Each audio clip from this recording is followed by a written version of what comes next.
The question, and then I got into an argument online about this. It's like, where is the social benefit to allowing us, the government supplementing people making stupid investments that are cash flow negative with tax savings? Where is the benefit to the rest of society? In fact, it's actually that allowing them to deduct this and make no money and lose money and then basically get a write-off. But the argument I heard on that was that the reason why they're allowing us to take tax deduction is that the government can't afford to make public housing for themselves. True. That's not true. There's no basis. There's none of that, right? Now, in theory, every single guru I've ever read in that, they all said the government wants you to take these tax deductions. That's them justifying their existence. Okay, here's the reality of it. Okay, they want you to look, the borrowing to invest, and not in real estate, in anything. Borrowing to invest in anything can generate an income is in the tax code. That is a standard clause. You can do that with the stock market. You can do whatever else. And by the way, the stock market is outperforming the real estate market. We'll come back to that. So the point is that you always have to put your dig in there. Right? Boom. Well, it's like dispel myths, right? So here's the thing. So that is universal. Them thinking that there's a social aspect to this is nonsense, okay? The reality is that is just putting money in the hands of people with capital as opposed to taking that money and actually directing it at people in need.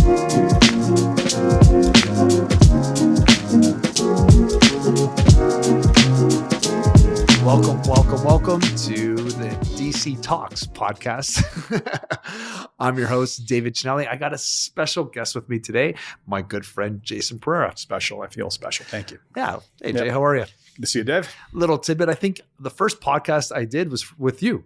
Quite possibly. Yes, you were a guest on mine back in the day. Back in the day. That was realities of real estate. Yeah. That's not funny. So we've come full circle. That's it. So a little bit about Jay. So Jay and I met actually through jiu-jitsu. Yeah. We were rolling one day and we realized you went to high school with my wife. Yep.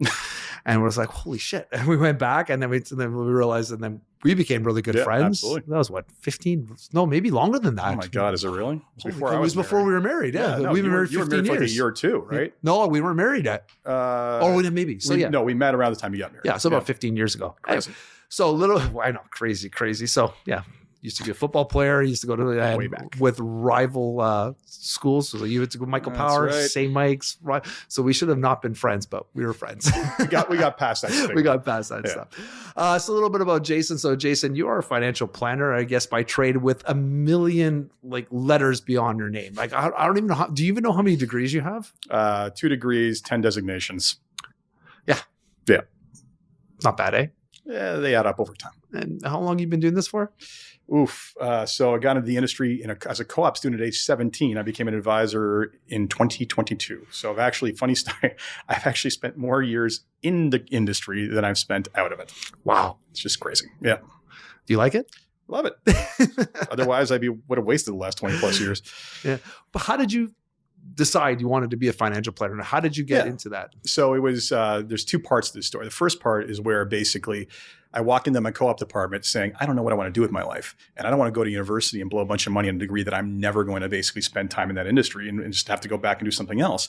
So I'm glad you were smart enough to actually do that, because most people don't even do that. They just go to university and waste their parents' money. Well, it's kind of a joke when you think about it, that we put a bunch of 17, 18-year-olds in university and say, okay, now decide what you want to do with the rest of your life and get an education for. Give me a break, right? Are you kidding me?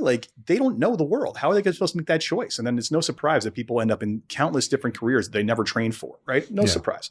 So I went in there and I said, here's things that interest me. So I listed a couple of things. One of them was the stock market, because, hey, I'm teenage boy and money's cool, right? So basically, they ended up placing me with one of the biggest brokers in the country down at Scotia Plaza and right down in the heart of downtown Toronto. And that co-op position became a summer job, became a come back when you have time off school, became a can you do work while you're still in school, to a full-time job once I was done at university. And what I discovered, I got to do a lot of different things, including touching upon financial planning. And what I discovered was I hated the banks with a passion. It was surprise. If you talk with Jason now, you'll know he's not a huge fan of the banks. No, they're guilty of consumer war crimes in my mind. Anyway, the reality is that the systems are all designed around benefiting them, right? Full stop, right? And if the clients made money, that was not necessarily a thought. Right. Now, that being said, there are good people working there, so I can't say that entirely. But the systems and the incentives are designed around that. But I learned that, there's got to be a way to do this mutually beneficially. And frankly, like this financial planning thing where we're organizing people's lives, looking at what they make, what they owe, what they own, what they want out of life, and helping them achieve that. Like that's the thing we actually have the most control over because we can't control the markets, right? So the focus should really be there as opposed to selling stuff. Now, the selling of stuff has to happen in order to facilitate the dreaming, the goal, but that should be the starting point. And the entire industry had it backwards. It was this thing that they would do maybe they did it. Very few actually did it. And if they did it, it was just, here it is. Now I'm going to put it in the envelope, in the drawer, and I'm going to think about it again. We can check that box. So that's really the first piece. The second piece was the discovery, again, like I said, of planning being the center of it. And ever since then, my education and my efforts have been towards basically doing that, helping people achieve the best version of their lives. So are you saying you're a little bit different than walking into a bank and to like RBC and saying, I want a financial planner? What sets you apart between the two, between you and me? Oh, you mean besides 2 degrees and 10 designations and multiple and countless awards? Look, not that to be facetious, but the reality is that the standards for, let's talk about the bank, the standards for the bank branch, literally it is the bottom basement standard. It is fog a mirror in many cases just to be there, right? Now, as for what, basically what constitutes a financial planner, up until the beginning of this year, we didn't actually have any rules on that. Now there's regulations that basically state who can call themselves a financial planner and financial advisor.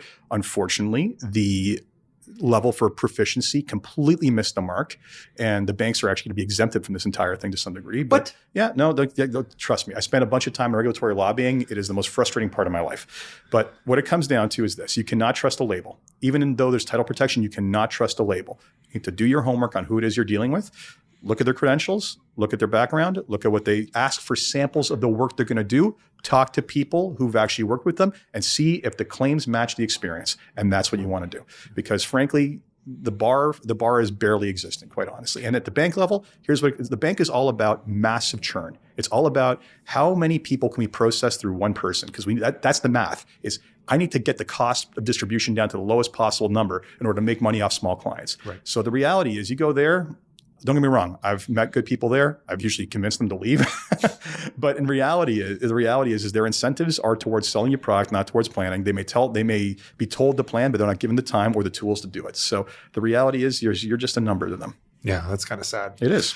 So you obviously learned that from being in the bank and realized you couldn't help your clients. Well, I was never at the bank level, but I always knew what was going on there, and I see it, right? I saw at the brokerage level, which is just a different level of. I mean, the reality is when people think of getting financial help, the first thing they think of is investing, right? Because that is the mechanism for how we get to where we want to be, right? Savings and investing, but that's the cart before the horse. Where are you even going in the first place? What do you actually even have to do to get there? Right, that's the financial planning piece. That's putting the horse before the cart. Unfortunately, the industry is not incentivized for doing that because they don't charge on that typically. In most cases, I do. But the reality is that without that ultimate goal, everything else you're doing is just chasing return. And of course, people think, well, if I make more return, I'll be better off. Here's the reality of it. Anyone out there promising you return is full of it. They cannot promise you a return. Remember that one guy that we had that came to talk to me? How much was he promising you? So there's a little tidbit. So we had a guy from Edward Jones. Oh, here we go. There we go. And he knew my dad. And the whole thing was, this is what Jason. So Jason had an investment vehicle. And what he did is he's like, well, can I see your investment vehicle? So I talked to Jay. He goes, yeah, sure. So show it to him. So what he did is he took a little, remember it was like a 3-month window. And he said, well, look, if you would have invested with me, I would have put you in TD. I would have put you here and stuff. And you would have made X amount of money. But he didn't look over all the years he's been there and how those would have affected. He just took, and I could see he also designed the entire experiment as to say, I would have done this for you. But there's no proof to support he would have done that. Exactly. Yeah. And you had to be careful of that. And there was no planning. So what Jason does is and he's been doing it so since my dad passed away. Yeah. And we were trying to do this before my dad passed away. It unfortunately didn't work out again. But now you've been tasked with working with your mom, my mom's web of mess that my dad left. Try to figure out where we want to go with this. And it's 8 years we've been working together trying to figure this out. We finally have some sort of a plan. So Jason wasn't like, okay, you need to do this. Give me some money for this. Like, no, it's taking time to figure out, well, here's what you need to do. Here's some tax saves we can figure out. And it's been taking some time. Well, there's been changes to your mother's priorities. There was a time in which she was not emotionally ready to deal with it, right? Like there's a real, this business is not about money and numbers. It's about human beings. It's about what they want out of life. Right. And if we anyone who basically takes the product and sales first approach is not taking the approach that this is about getting you what you want out of life. So you deal with the messy stuff. You deal with people passing you away. You deal with the emotional baggage that means. I've got multiple clients right now who are dying, quite honestly, unfortunately, right? Like it's tough. It takes its toll on me too to see these people suffering and their families suffering. But the reality is that if you don't basically embrace the fact that you're there to facilitate the easiest transition of that and then do what you can, it's not no investment vehicle is going to solve that problem, right? That's the reality of it, right? So it's all about how do we do things like structure your lives in terms of I just had 3 will meetings in the last 2 days for some reason. It's like will season for whatever reason. So it's all about how do we structure everything when you're gone? What do we do now to prepare from a tax planning and estate planning standpoint to make sure that everything happens the way you want it to happen? So it is a messy subject that has to touch upon not just the financial plan, but the investments, insurance, the tax, the estate planning, corporations if they're necessary, you name it. It is what is in your life and how do I optimize that? So is it fair to say, I was going to ask you, what still amazes you about your industry? Is that people don't take this holistic approach to it? But that's still something that still amazes you? What would be the... No, that doesn't amaze me at all because look, the standards typically fall the lowest common denominator, right? So if an industry sets a standard for licensing and for what's expected at the lowest common denominator and people don't expect more, how do they know to ask for more? And here's an interesting story. So I have a prospect right now that's in the UK, but has a Canadian corp, so I can deal with the Canadian corp. And they're currently with a major bank brokerage. Now the UK is easily 15 years ahead of us in terms of regulation, right? So I'm asking about the experience between the two. And perfect example, the client finds this one stock that she thinks is really interesting. And she calls up the UK advisor, and the UK advisor is like, look, we've got a financial plan in place. We've got the structure in place. We've got the right risk tolerance. We've got all this other stuff. If you're going to do that, open a discount brokerage account and have your play money, that's fine. But we're not going to do that with your nest egg, right? The exact answer I would have given. Right. Calls the Canadian guy. Canadian guy's like, oh yeah, how much do you want to buy? Right? Because that's what he sees his job. This is also a guy who told him, well, my job is to pick stocks, which is already going to lose because stock picking doesn't work. There's all kinds of academic evidence to prove that for almost over 100 years. And then basically, he's basically saying, my job is to pick stocks and try to get you a return around 10% a year. And remember when they told me that, I'm just like, okay, stop right there. Okay. Forget the fact that number is a nice, attractive number. Here's a survey I do of all the projection guideline assumptions from institutes like Canada Pension Plan, from FP Canada, the body that certifies the financial planners in Canada, from JP Morgan, from major banks, from Vanguard, BlackRock. It's like I look at 12 different sources and what they're expecting in asset class returns. Not a single equity asset class was at 10%. So I'm saying if they're all expecting 7 to 8%, depending on where you put your money around the world, how's this guy getting 10? He's basically increasing he's providing 3% in alpha, which is basically not being provided by any of the mutual fund managers out there, any of the big institutional managers. Give me a break. Guess what? They looked at that and they were just like, right? Like trust was destroyed. Yeah. Right. But that guy gets by on selling return. Right. Now, the UK, where the standards are higher, where the client care standards are higher, the reality is that I basically said this is refreshing to hear because everything I'm hearing that's happening over there, which is a higher increasing, again, the lower bar is higher. Yeah. Therefore, people behave around where the lower bar is, which is a good standard. In Canada, the lower bar is on the floor, and people will always succumb to the thing that is the minimum viable product for the highest possible cost. Right. Yeah. So it doesn't surprise me. What does surprise me, actually, none of it surprises me. Unfortunately, Canadian consumers don't know better. Right? They don't know better. I see it in the US where consumers are learning more about what planning is and seeking out that kind of advice versus the rest of the industry, what they're selling. And I'm seeing that happen in Canada. The awareness is coming up, but it is a long way away from being there. And I'll give you a simple example. JD Power and Associates does a study in Canada and the US as to how many clients are getting what kind of service, right? And they peg the number in the US at percentage of clients surveyed getting comprehensive advice at about 14%. Okay. Still very low. Canada, they estimate around 6%. I actually think the number is half of that. Wow. Yeah. So we talked about this. So for those of you who are watching, I think just by you talking, obviously you're passionate about this. Absolutely.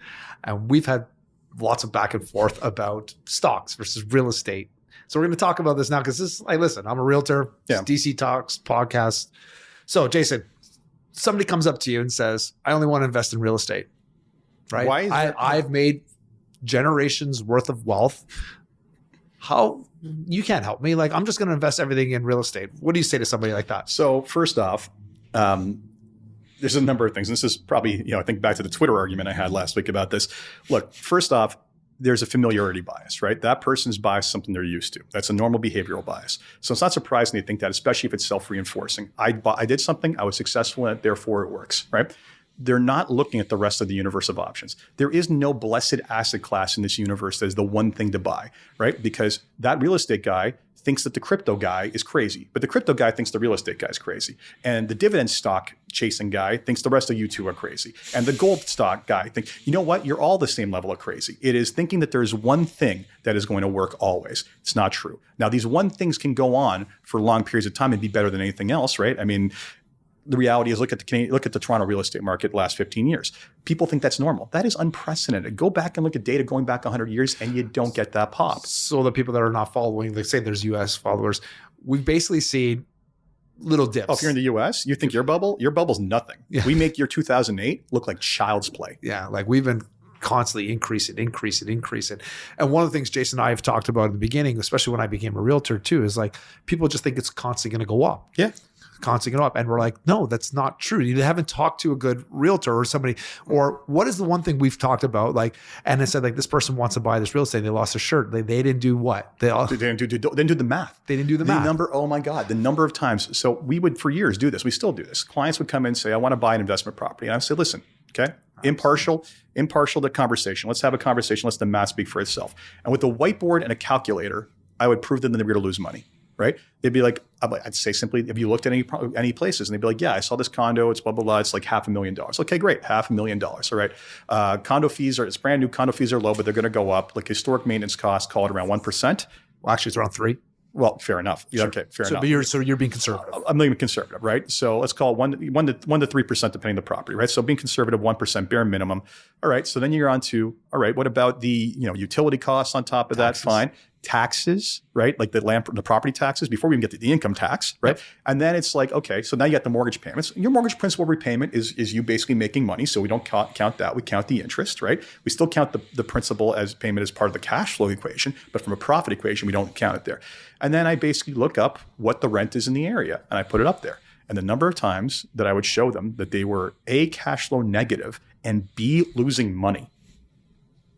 They'd stop and they'd be like, well, how are all these people making all this money in real estate? It's what's going on with the Joneses? They're chasing the Joneses, right? They hear these stories. They don't see the failures, right? They don't see that these people are basically saying, yeah, look at me. I made this kind of money off the real estate, this investment. But okay, you bought it. They're claiming I bought it for X. I sold it for Y. But they were also cash flow negative every month they were in it. Yeah. Right? Well, that's my point. Like how long if you hold on to a property long enough. Yep. So I always say, like, we've always taught people, like, if you're going to buy real estate, it's always got to be for a long term. Yeah. If you're buying anything less and you're selling within less than 5 years, yeah, you're going to lose money. The equity is not going to build in time. There won't be enough to refinance your mortgage in case to get that cash flow. Sure, you might have a negative. Well, I talk to my clients too. I have one client. I said, listen, like, you're going to be negative. Are you okay for losing $1,000 a month? He said, absolutely, because I'm in for the longer term, and I know like I'm going to hold on to this. I'm like, that's your choice. Yeah. I said, listen, like I ran the numbers with them, and I'm like, I'm not always a fan of that. I like to have a cash flow positive property, and right now I just don't see it. What other investment in this world do you want to be cash flow negative? I know, because the only thing you're betting on is price appreciation. And if you're betting on price, and the thing is, the number of times where I had one former client laugh in my face when I said cash flow, it should be cash flow positive, and he's like, what does it matter if it grows at 10% a year? And I'm sitting there going like, what? Yeah, 10% a year doubles every 7 years. Right. So I'm sitting there going, let's just do the basic math on this. $1 million today in 7 years is $2 million. In 14 years is $4 million. What are wages increasing at? 3%, roughly, right? If you're lucky. Right. So if 40% of disposable income at the time was going towards basically housing, what percentage would happen at $4 million? Unsustainable. Sooner or later, you got to start. Sooner or later, there's nothing left. Right. So the reality is, and for those of you in the U.S. listening to this, like, Dave, let's just have this conversation. Average household income in Toronto is somewhere around $80,000. What's the average selling price on a property right now? Average, including condos, was just under 1.2. 1.2 million. Think about that. Yeah. Yeah. More than a decade's worth of money, of income, pre-tax. Yeah. Right. That multiple is insane. Historically in the U.S., you know what the number was in the U.S. historically? No. 4 to 5. Come on. 4 to 5 times. Right? For it to be 4 to 5 times, let's just say 5 times 800,000, the average selling price in Toronto would have to be $400,000. Now, that's not to say, that's average across the entire country. Cities are higher, whatnot. But the reality is that it's completely out of control. But what about the argument now that prices are going to continue to increase because there's a lack of supply? There's a lot of supply coming on board. You've seen the numbers like I have, right? Yeah. Now, is it matching the immigration quotas? No, they're not. Like, we don't have sensible immigration quotas. Unfortunately, in this country, we treat immigrants like they're kindling for the economy. Yeah, we went up, 500,000? They miscounted by 200,000 last year. Okay, we are double the next highest elected quota. Okay, but here's the thing: you think the immigrants aren't learning about this? We're starting to see articles of people moving back to India saying, "Screw you guys! You sold me a bag of goods." Ukrainians going back? I have personal friends that are like their family. They brought their family here. Within 3 months, they got their money and they said, "We're out of here. They said Canada's way worse than we thought. We're going back to the Ukraine." There you go. We're they're going back to a war zone. Like, this is what's happening, right? But everybody here keeps on selling this narrative, right? The reality is that you cannot continue to have this runaway pricing because who can afford this stuff, right? And then they can rent.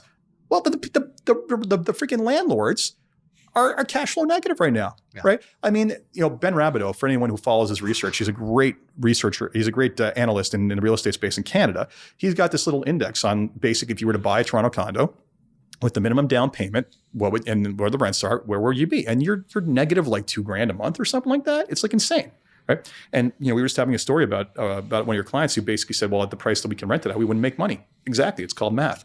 Now, this is part of the problem. People willing to accept this nonsense of negative cash flow costs for the hope that they're going to make this money back on ever increasing prices when who can afford to buy these things? Like at some point the equation breaks. I don't know what does, but at some point it will.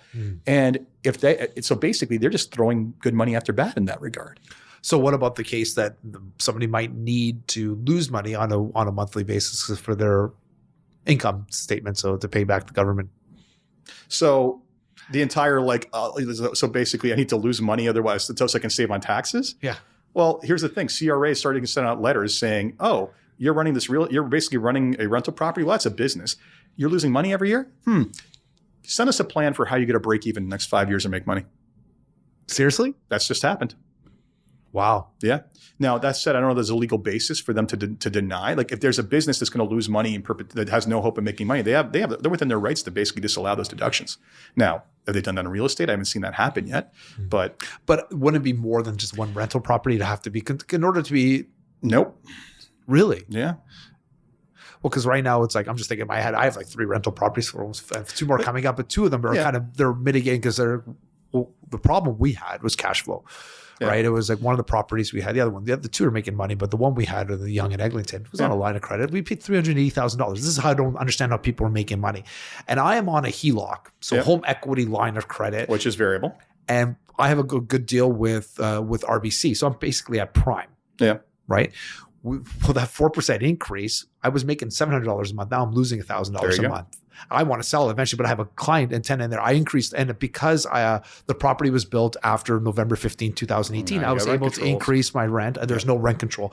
But I didn't want to lose my tenant, so I increased it by over $250, and I'm still almost $1,000 in the hole every month. But until she leaves, I'm not going to sell the property. Well, you're being benevolent. That's fine. But here's a question, and I got into an argument online about this. It's like, where is the social benefit to allowing us, the government supplementing people making stupid investments that are cash flow negative with tax savings? Where is the benefit to the rest of society? In fact, it's actually allowing them to deduct this and make no money and lose money and then basically get a write-off. But the argument I heard on that was that the reason why they're allowing us to take tax deduction is that the government can't afford to make public housing for themselves. That's not true. There's no basis. There's none of that, right? Now, in theory, every single guru I've ever read they all say the government wants you to take these tax deductions. That's them justifying their existence. Okay, here's the reality of it. Okay, they want you to look the borrowing to invest, and not in real estate, in anything. Borrowing to invest in anything can generate an income is in the tax code. That is a standard clause. You can do that with the stock market. You can do whatever else. And by the way, the stock market does outperform the real estate market. We'll come back to that. So the point is that you always have to put your dig in there. Boom. Well, it's like to spell myths, right? So here's the thing. So that is universal. Them thinking that there's a social aspect to this is nonsense. Okay. The reality is that is just putting money in the hands of people with capital, as opposed to taking that money and actually directing it at people in need.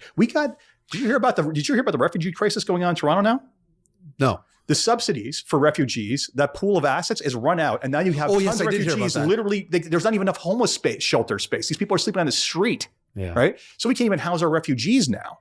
This is getting ridiculous. So the reality is that why should the rest of us basically subsidize landlords who can't do math and think that it's their job to take a loss every month because they're bettering humanity in that way? Bull crap. They made an investment. It's a bad investment, right? We shouldn't be subsidizing that. That money should be going to affordable housing. But isn't like the vacant tax in Toronto supposed to help that? Is that actually the vacant tax? How much is the vacant tax? It's like 1% of it's not enough. If you're an investor, if you're an absentee investor, because this is the problem, right? There's plenty of people out there who the condo returns were so good or whatever, the investments were so good that basically you could sit back, not have it rented, lose money, but then make money on the capital gain, right? So if you had that option, right, a lot of guys were just opting not to basically rent it. That was happening. You saw it. Oh yeah, tons. All over the place. So still not as bad as Vancouver was. But if you think you're going to make, you got to break the psychology here. If you think you're going to make 10 points a year, what is a 1 point loss to you? It's nothing. You don't care about it, right? You want to make that thing work. You escalate it. You escalate that, and you get it to double digits over time. Yeah. You got to make them bleed to do the right thing. Do we know any numbers that they actually collected on that? I mean, I don't know what the numbers are, but less. I mean, I know Vancouver was less than they thought they were going to. Yeah. Right. And there's literally condos that are blacked out. But I think Vancouver actually was notorious for overseas investors. Vancouver. When's the last time I went to Vancouver? Oh, it's been since we got engaged, maybe. Okay. So I just remember last time I was there for a conference, and that was, probably 8-10 years ago. I remember being in the hotel looking across the street at the condo, and literally it was a look-through condo. Like there was no one. I'm like, that's not an office building. That's a condo, and I don't see a thing. There's not even any blinds up. But is there any way for the government to get to the overseas investors in that kind of situation? They can tax them all they want, but they're not overseas. I think that's the issue. Then basically put liens on it, and we get to a certain threshold, force a sale. Look, the reality is governments have all the power. They just got to have the will to act. But will that deter from foreign buyers from purchasing? Who cares? Look, here's the thing about real estate that I've come to terms with. I think everybody else needs to do. The reality is that we treat our housing inventory as if it is any other commodity, right? We don't do that with water, right?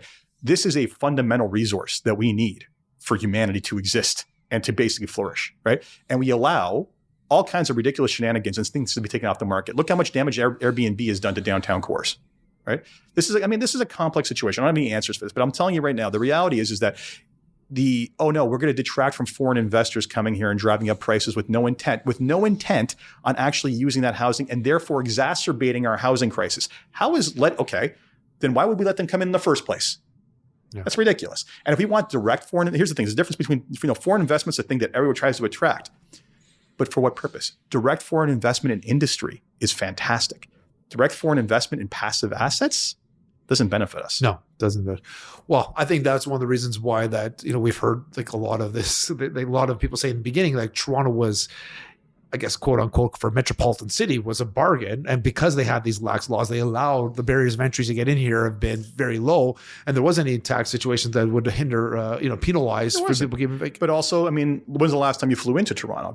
Like every time I fly in now, I'm deeply annoyed at the lack of density of this city. You see this strip of tall buildings, and then you see everything go to trees very quickly. Yeah. We don't even have, the entire problem with the missing middle in Toronto, right? You know how that happened? They passed laws like 100 years ago to prevent like sixplexes from being put up in communities because no, we can't have, the only people. You can't even put semi-detaches in neighborhoods. Thank you. Because, look, there's no other reason to basically describe it as basically they didn't want people who were renting because they consider them poor to basically live in the same neighborhoods as homeowners. That's ridiculous, right? And now we have this Toronto is preposterous. It is urban sprawl with no density. I'm not even talking about putting up condo towers everywhere, like 4-story eightplexes. Like we can't even build that. I mean, they're finally doing away with those laws, but like a century of damage has happened. But what about Ford's proposal about 3 units on per lot? Is that even going to happen?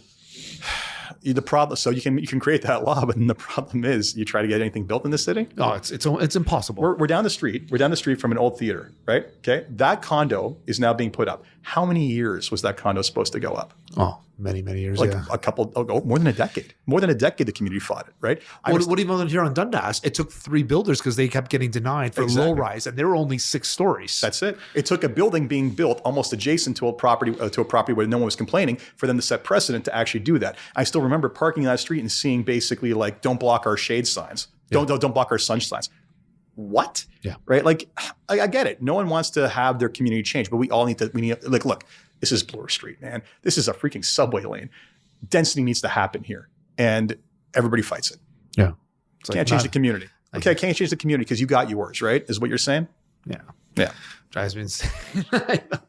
So you don't think we're going to be like anything like we talked about in the past about Rome, where you said, in our next generation, there's going to be less and less people owning properties, and they're going to be renting from then on. Look, the problem is the North American psyche of the dream, right? In Berlin, I think it's like 80% renters, and they don't care. Right now, there's really good rent controls.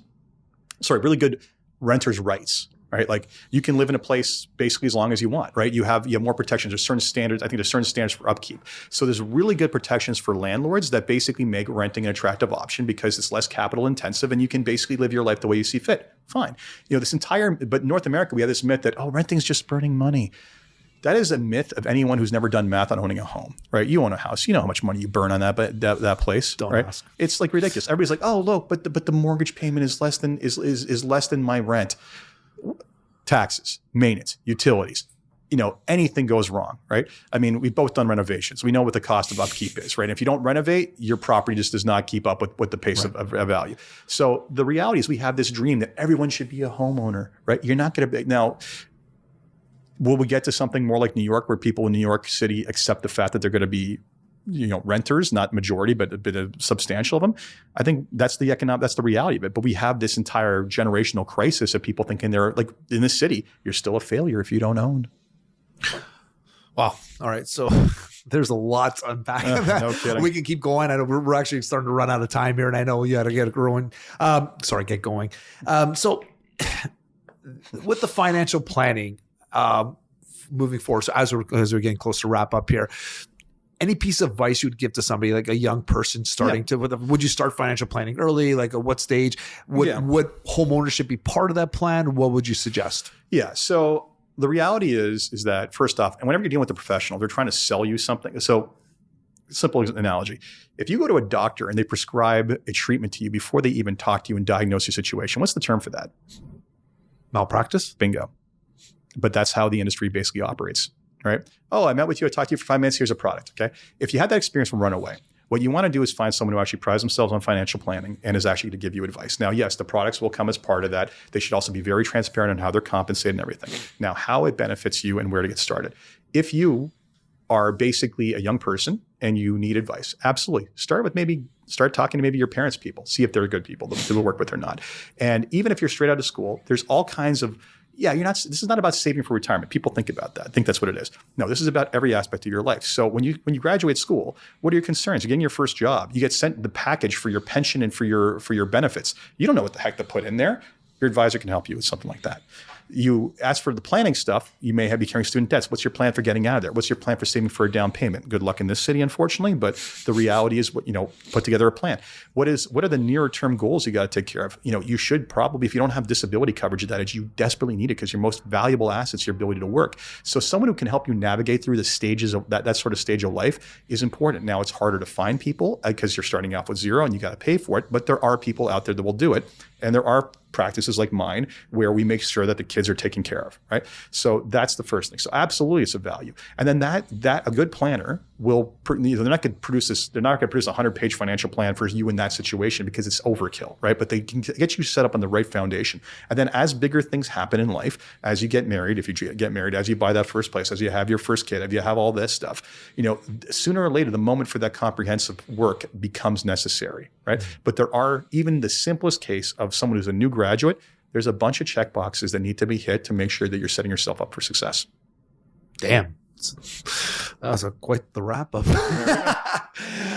All right. So, Jay, if somebody wants to know more information, what's the best way for them to reach out to you? So my firm is Woodgate Financial. You can find us at woodgate.ca. I also do a bunch of content marketing through jasonpereira.com. Sorry, let's go back. It's the other way around. Woodgate.com, and I also have CA, and jasonpereira.ca. And then I do most of my damage on Twitter, as you know. Yeah, we didn't get into that. You've had quite the Twitter battles. Trolls are everywhere, man. Thank they you just again. I'll come out from the bridges every day. And thank you for defending me, by the way. If you ever want to follow him on Twitter, he gives me a couple shout outs here and there, and I really appreciate that. Thanks, brother. No worries, bro. And again, so we're just wrapping up. Thank you again for following along. Jay, thanks for coming. My pleasure. If you want any, so we always tell people to like and subscribe. So we'd love for you to like and subscribe to our channel. If you don't know how to find the podcast, you can always find it on my Instagram channel. I have a Linktree link, and it brings you to the YouTube, or it brings you to all the podcasts. We'd love for you to like and subscribe. So thanks again, Jay, for coming up. My pleasure. And we'll see you guys soon.